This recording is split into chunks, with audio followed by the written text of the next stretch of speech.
Welcome, everyone. This is Eric L. Donovan, the Mindset Disruption Strategist. We are here for another episode of Redefining Success. And joining me today is Adam Keller, the tent guy, and had a chance to look at some of his YouTube videos and some other things like that. I'm excited just to get to visit more about what he's doing in the hospitality space, but he's also doing a lot of work on helping other entrepreneurs. So, Adam, thank you so much for being with me today. Thank you for having me on, Eric. Yeah. So, Adam, tell everyone a little bit about you outside of being the tent guy. Outside of being the tent guy, I work. My hobbies are working. That sounds, some people may say that sounds sad, but I always feel like I could be doing more. Yeah. I'm not Elon Musk. I'm not going to get people to Mars and, save the planet and this and that. So I always kind of feel down about I'm not doing anything. What am I doing? But I had a friend tell me you can only help out your corner of the world, and my corner of the world happens to be vinyl and entrepreneurship. So, but besides that, and I do like things. I like going camping and catching crayfish, those kind of things. But in general, I'm happiest when I'm working on something productive. Oh, fantastic. Fantastic. What are you most passionate about right now? I like helping people. Obviously, when you're on social media and stuff, helping people comes with a little bit of money. Not much. YouTube and TikTok don't pay much. But what's more fulfilling is like a year and a half later, after you've coached someone about a certain thing, and they say, wow, I'm making $600,000 a year now. And it's not entirely because of me. It's more on that particular person, their work ethic and stuff, and how much they put into it. But, I'm a small part of that, and they thank me and stuff. So I get messages like that all the time. Really? So what are you talking about coaching and things like that? What are you getting to do right now that's letting you live out that passion? So I started a YouTube channel, just pointing. I say I point a camera at my dumb face and I talk about the party rental industry and how to start one of those businesses. And, that YouTube channel got pretty big. It's never going to get really huge because it's a small niche, Sure. So, but because of that, I'm getting so many messages. Oh my God, like Facebook, Instagram, so many YouTube comments that I had to figure out a way to funnel it down to people who really, really, really wanted to start a business. I can't be answering 100 questions a day. Yeah. So I first did a Patreon and had some people with that, and I kept prices very low on that. And then I've always been anti-course. There's a lot of courses out there that are junk, and I know it.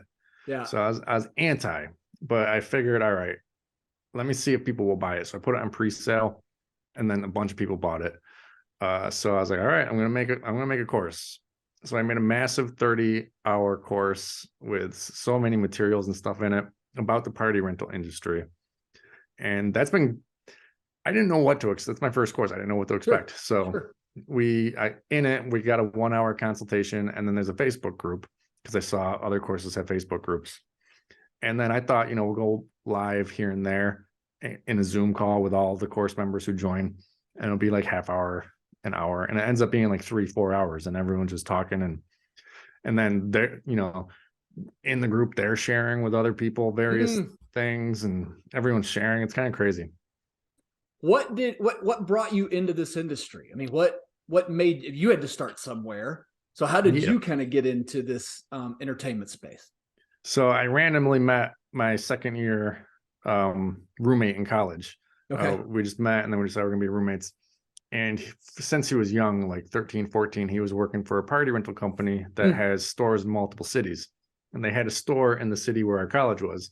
So he would work for them here and there, and then I would work for them here and there.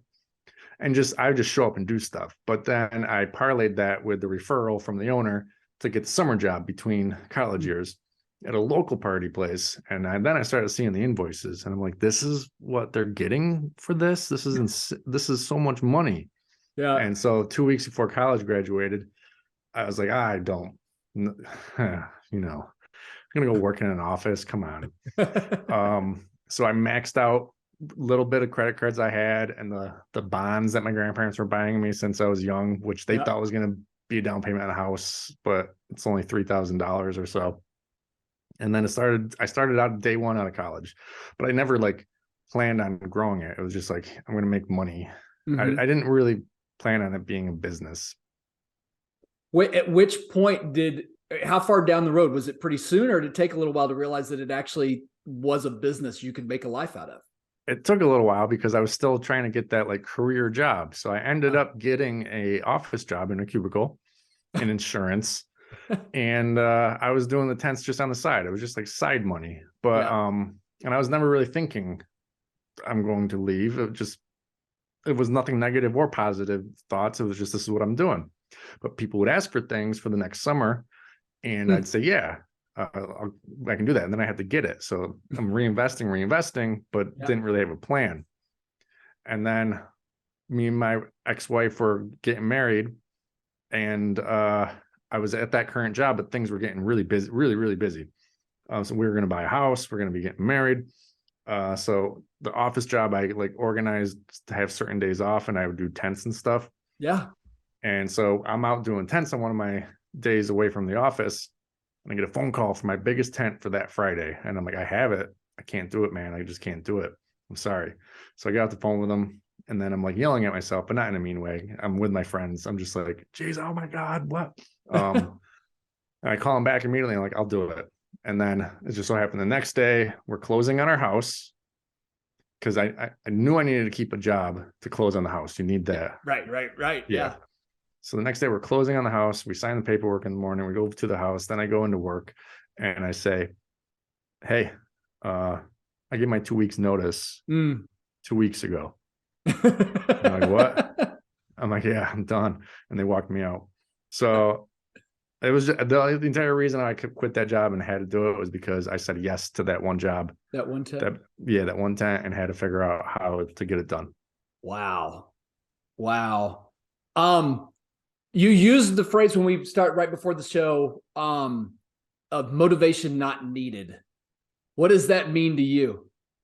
Okay, so everyone always talks about these motivation books and motivation courses and listening to speakers and how do you get motivated to do the things you do, and that's any sort of thing. How do you get motivated? So in the area of entrepreneurship and starting businesses and making money, people are like, well, what motivates you? What are you reading? This kind of thing. And nothing motivates me. I just do it. Okay. And the way I got to that point was by training my brain to think a certain way. If your brain is not, I'll get into the way my brain works. If your brain's not that way, then you need to have motivation. You need to wake up in the morning and look in the mirror and say you can do it. So training your brain to work a certain way is educating yourself, not traditionally, not college, but I think college is great. But watching the YouTube videos, joining business Facebook groups, listening to entrepreneurs, and observing around you. When you walk into a restaurant, look at the menu.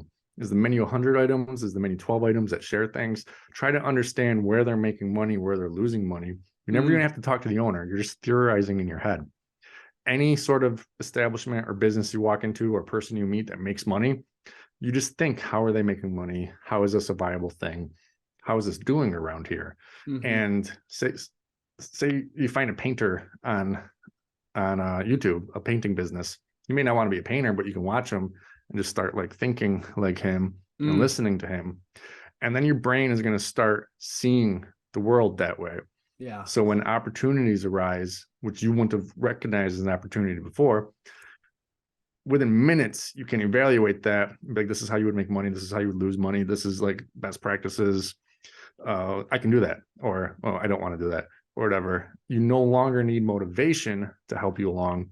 Your brain just automatically goes there and it just wants to do those things. Does that make sense? Yeah, no, it really does. I mean, you're kind of creating your own laboratory, and by exposing yourself, you kind of then open yourself up to seeing more of it. Yeah. Now, later in life, when people want to start a business, they're 30, 40, and this is their first time thinking about it. they have fear, and they may need the motivation. And they're starting a little later, so it's going to take a little more time to gain the real world education and the theorizing when you're out in the world, but you should still be doing it. Go ahead, buy your motivation books and talk to people, but also every single day try to evaluate some sort of business. I think Facebook groups are amazing for businesses. Yeah. Like, you may not want to be in that business, but if you join it, most of the topics are general business related, with also a focus on that particular business. But like, just join those groups, watch YouTube, stop watching TV, stop playing video games, get your education from, watching douchebags like me talk about stuff.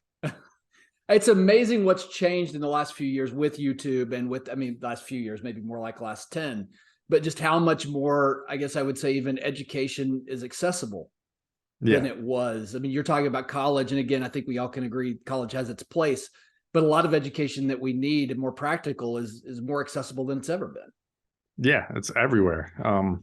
To fix your washing machine, you don't have to pay someone to do it now. You just watch a video. Right. But yeah, I think especially young people, if they're starting when they're 14 or 15 and kind of tailor their TikTok to business and their YouTube watching to business, by the time they're out of high school, or even if they do go to college, by the time they're out, they've already trained their brain in a business mindset that you're going to see opportunities and be able to say yes or no real quick on them, and no motivation needed. It's just, that's going to make money, I'm going. Yeah. What are some things along the way that you've seen that have made money for people that maybe would surprise, like you talk to entrepreneurs and things like that. What are some ways that people can kind of break out and start looking at business that maybe would surprise people? Because I think sometimes even the event space, if you were to ask me before we had this conversation, I'd almost say, well, Ben, it seems like it's awfully crowded there, but I think you found a niche. What other businesses, and maybe even address what I just said? Yeah, well, on the crowded thing,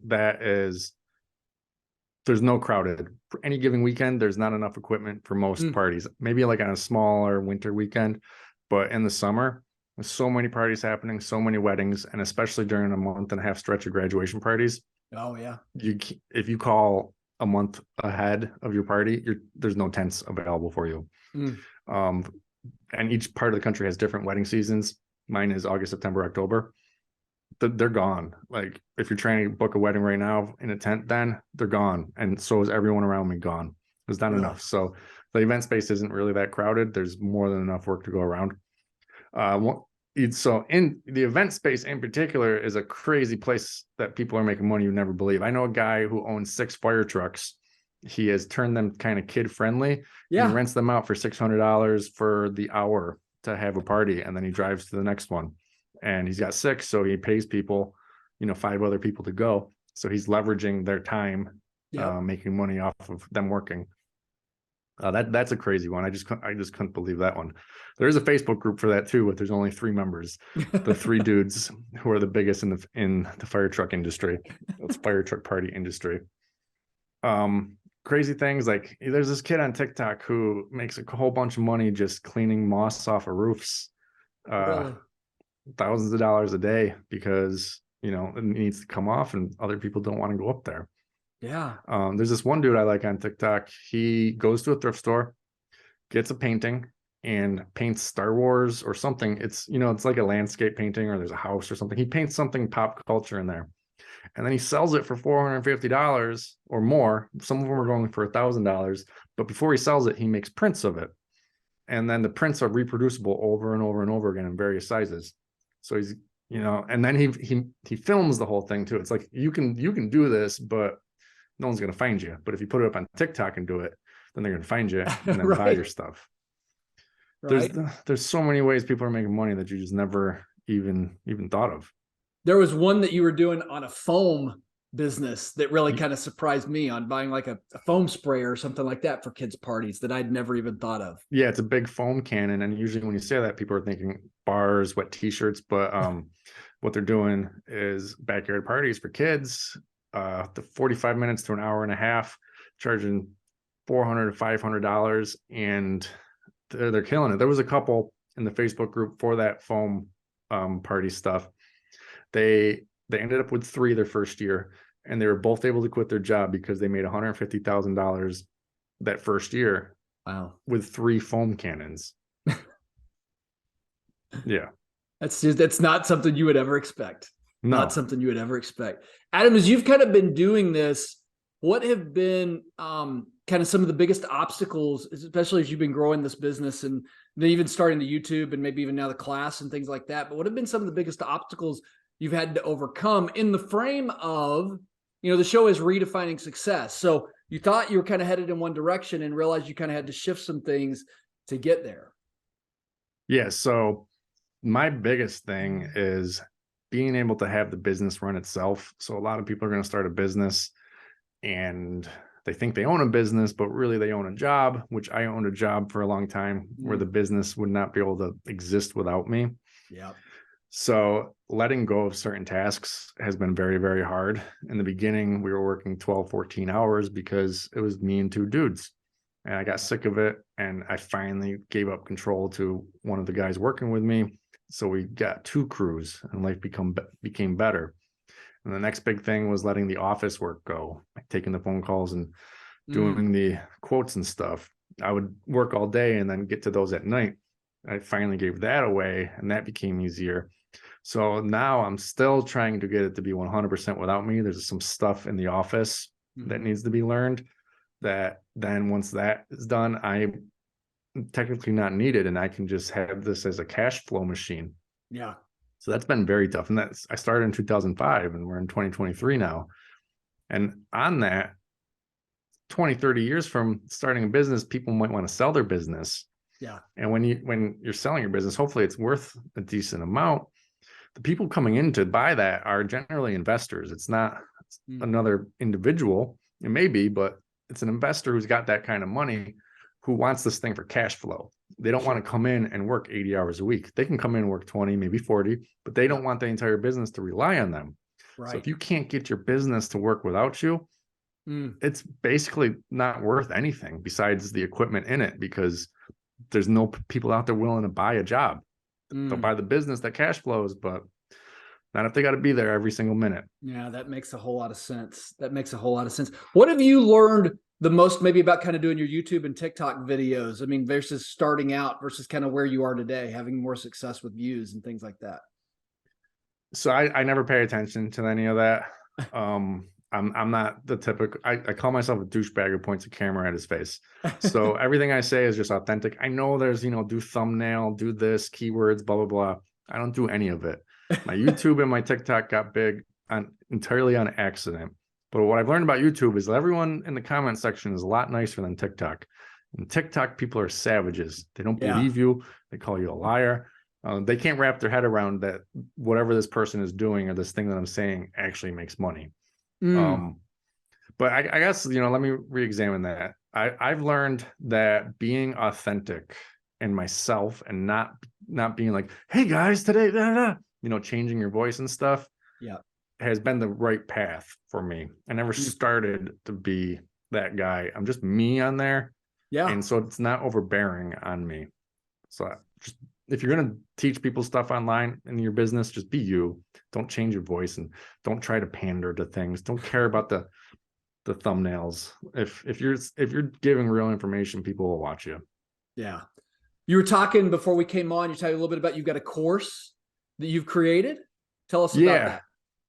Yeah. So I had to funnel everything down because I'm getting so many messages on Facebook and stuff, how to start a party rental business or even other side hustles.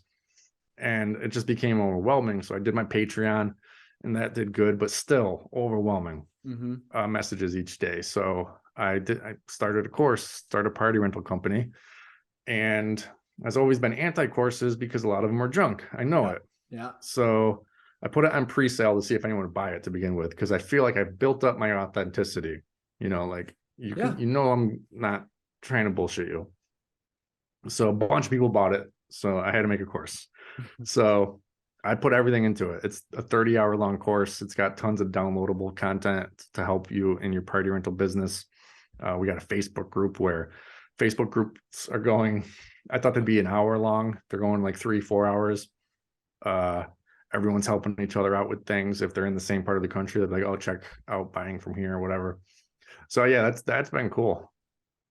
I didn't know what to expect. How do people find, if that's something someone was interested in, how do people find the course? What's the best way to do that? Yeah, it's got its own website, startapartyrentalcompany.com.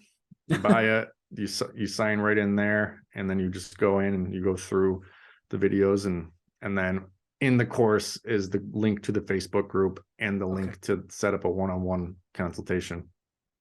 And so when people do that, they're getting access to you, they're getting access to the group, they're getting access to all this material you had. You also shared with me, hey, if somebody really couldn't afford to do it, what's they could tell me, say a little bit what you said to me before the show started about your YouTube video.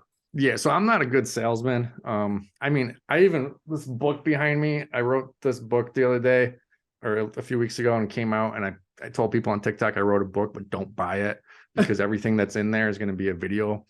So here's my bad sales pitch. All right, so my course is $389. It's going to go up to $450. But if you watch my 2,000 videos on YouTube, you get about 70% of what's in the course. You just got to watch 2,000 videos, and that's all free. So maybe you watch 10 of those and figure out that I'm not an idiot and just trying to get your money. Yep. And then go buy the course, but it's all free. You can learn a whole bunch from my YouTube. So YouTube, the tent guy. Are you TikTok, the tent guy as well? No, TikTok, my branding's all over the place, man.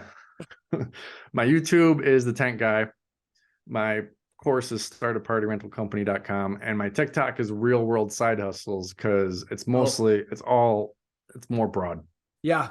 I love that. Real world side hustles. Yeah. That sounds fascinating, especially for people who are looking for a different way to just kind of make money and things like that. Are there other ways that people want to get in touch with you? Anything we missed that people wanted to find you? There's a billion things. So I don't want to, I got a blog. I got a few other YouTube channels, those are the main ones.